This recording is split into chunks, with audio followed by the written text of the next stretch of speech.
2006ko azaroaren 15ean egin zuten Loiolako azkeneko bilera.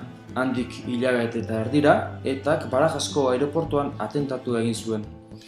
Dena pikutara joan zela zirudien arren, negoziazioek 2007ko maiatzean segitu zuten, Suitzan, Genevan. Alde batetik, Batasuna eta PSOE aritu ziren, bestetik eta Espainiako gobernua, nazioarteko bitartekariekin orduan. Ez zuten baina akordiorik lortu. Maiatzaren 21ean bildu ziren azkeneko aldiz, eta ekainaren 6ean jakinarazi zuen etak Suetena bukatu zela.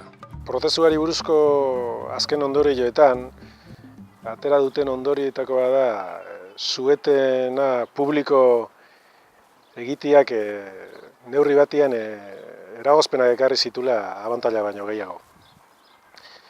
Otegik esaten du, behin Suetena eman ondoren, Batasunaren edo Ezker Abertzalearen jardun politikoa are gehiago mugatu edo jazarri zutela, Espainiako auzitegiek. Hain zuzen ere Suetena publiko egintzanetik, prozesuaren kontra zeudenak, are gogorrago kontra egiten hasi zirelako, ez? Tartean komunikabideak ere bai.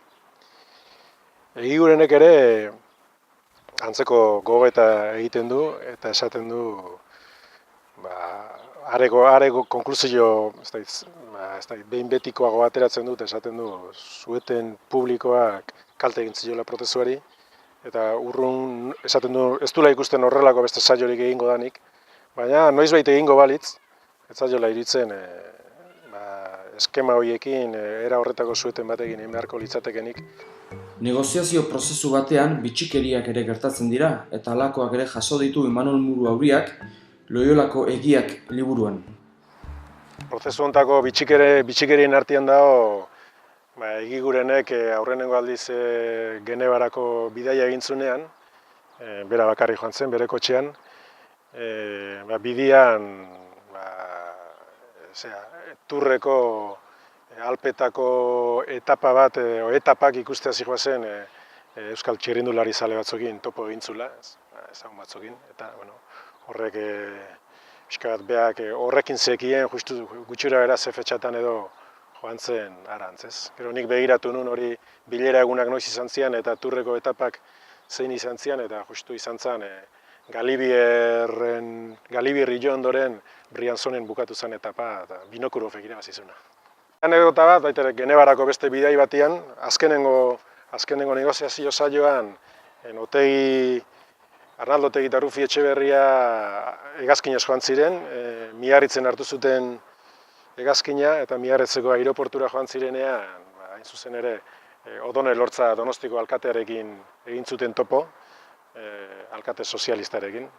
Alegia Genevan bileretan aurrez aurrekiko zituztenen alderdikoarekin. Eta, Odone Lortza akordatu izan balitz, Arnaldo Otegi eta Rufi Etxeberria debekatuta zeukatela Espainiako estatuaren muetatik ateatzea, akaso susmo bat hartuko zuen, zertan ari ziren edo. Eta azken batean Loiolako negoziazio politiko hauek aurrera begirako zer utzi dute?